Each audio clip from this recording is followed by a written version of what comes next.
Richard Ashworth, Conservative MEP for the South East. What do you make of these accusations, if I can put it like that, from the European Commission about track charges through the Channel Tunnel? Yeah, the European Commission have asked the British and French governments to take another look at the charges which are being levied on train companies going through the Channel Tunnel. What they're saying is that those charges are unjustifiably high, and that cost is being passed on to passengers and freight, and there is an unreasonable level of cost, and they're asking for the governments to take another look at it. And you say that's what the European Commission's view is, but what about your own view? What do you think of the way passengers and freight traffic works at the moment and the charges that are levied on the companies? Yes, I think there are two factors at play here. Firstly, there is a regulator who should be overseeing the pricing of the Channel Tunnel traffic. Now, it's clear to me that that's probably not been working as well as it should have done, and that therefore the Channel Tunnel company are able to levy charges which are higher than they need to be. But secondly, we don't have any competition going through the Channel Tunnel. There is only one rail operator for foot passengers, which is, of course, Eurostar. We know perfectly well that in this world, if we have choice and competition, that always drives up service, drives down costs. I think it's high time we got free and fair competition in the Channel Tunnel. If there was a lower charge, would you expect that more competition would result from it, that it would be more attractive for train companies, other train companies, to get into the market? We know that Deutsche Bahn, the German rail operator, is very interested. It already has a license agreement, so that looks like it might go ahead. But do you think more might get into the market if it was cheaper? These high charges are having two effects. Firstly, travel through the Channel Tunnel for foot passengers is more expensive than it ought to be. And secondly, freight is prohibitively expensive. That means lorries, too many lorries going through the county of Kent in particular, when much of that freight ought to be going by rail.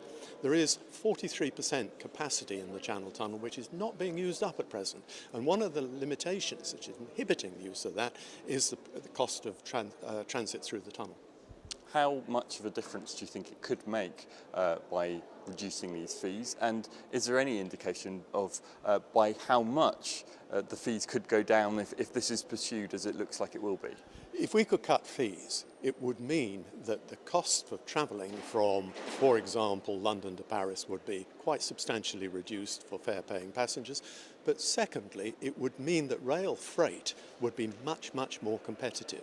Right now we have far too many lorries using the roads throughout the southeast of England, and much of that freight could be going through the Channel Tunnel. It's not, because it's too expensive. And because it's too expensive, we have 43% capacity in the Channel Tunnel not being used. On the side of the passenger, the Eurostar at the moment is, as you mentioned, the only company. Deutsche Bahn have, as I mentioned, been granted an operation licence. It looks like they're going to pursue this. With the current fees in place, they don't seem to have a problem with the high fees. So are we really sure that the fees are too high? They really have to operate within the cost structure which is in place, and that is a matter for the regulator to determine whether those costs charged by the Channel Tunnel company are justifiable.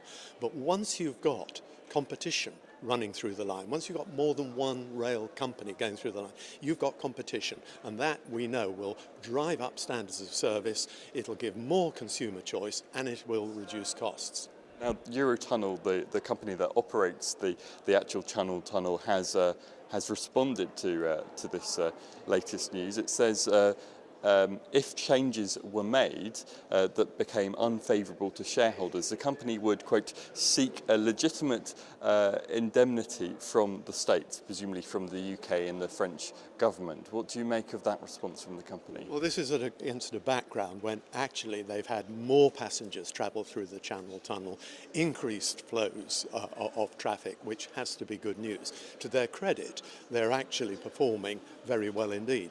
But I think it's time they pass some of that benefit on to the fare-paying passengers because, as the European Commission has said, right now they're paying far too much. What happens next? That's really what I want to ask you lastly. If the French and the British governments don't take action to reduce these charges, can the EU step in and do something about it? Yes, they can.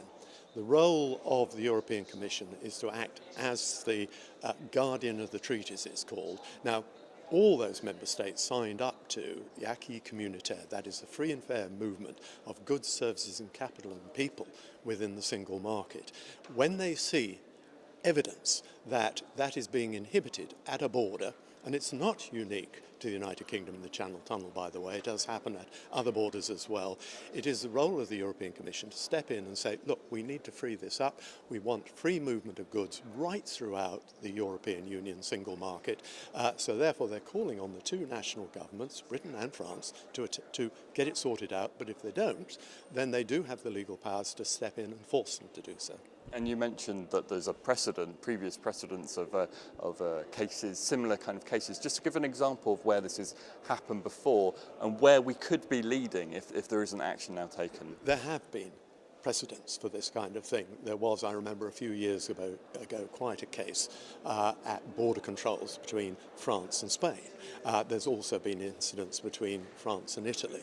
And on those occasions, the European Commission has stepped in and said, this is not good enough. This is not in the spirit of the single market, what you agreed to.